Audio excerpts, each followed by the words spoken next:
Hello guys, আসসালামু আলাইকুম। Welcome back to my channel helping technical. আজকে আমরা আরেকটি ভিডিও নিয়ে চলে আসছি আমাদের ইউটিউব চ্যানেলে। তো এখন আমরা আজকের ভিডিওর টপিক হচ্ছে আমরা কিভাবে ফেসবুকে ব্লক লিস্ট থেকে আইডি আনব্লক করব। তো ওটার জন্য আমরা এখন ভিডিও শুরু করব। আর ভিডিও শুরু করার আগে আপনাদেরকে বলে রাখতেছি, এই আমাদের চ্যানেলে যারা নতুন আছেন সবাই চ্যানেলটি সাবস্ক্রাইব করে এবং ভিডিওতে একটি লাইক করে অবশ্যই পাশে থাকবেন। ধন্যবাদ। এখন আমরা প্রথমে চলে যাব ফেসবুক অ্যাপসের মধ্যে।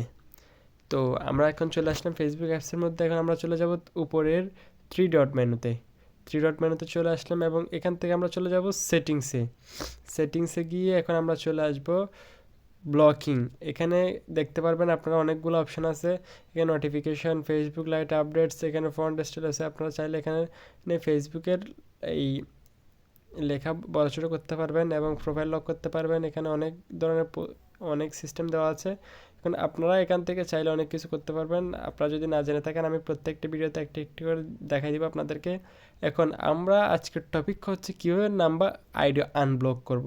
এই জন্য আমাদেরকে চলে যেতে হবে প্রোফাইল অ্যান্ড ট্যাগিংয়ের নিচে এই ব্লকিংয়ের মধ্যে চলে যাবো গাইস। এখন দেখতে পাচ্ছেন আপনারা আমার ব্লক করা আইডি সবগুলো দেখা যাচ্ছে এখন।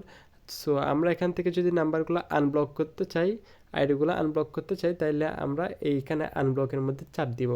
আনব্লকের মধ্যে চাপ দিয়ে ওগুলো আনব্লক করে ফেলবো এবং এভাবে আনব্লক করার পর এটা আমাদের ফেসবুকের সাথে আবার নতুন করে সংযুক্ত হয়ে যাবে।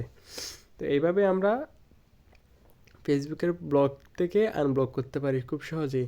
তো গাইস, ভিডিওটি কেমন লাগলো অবশ্যই বলবেন এবং আজকের ভিডিও এইটুকুই। শর্ট করে একটু ভিডিও বানাইলাম এবং ছোট ছোট এইভাবেই অনেক কিছু শিখে দেওয়ার চেষ্টা করবো আপনাদের। ভিডিওটি ভালো লাগলে অবশ্যই লাইক করে পাশে থাকবেন। ধন্যবাদ। আসসালামু আলাইকুম। দেখা হচ্ছে পরের ভিডিওতে।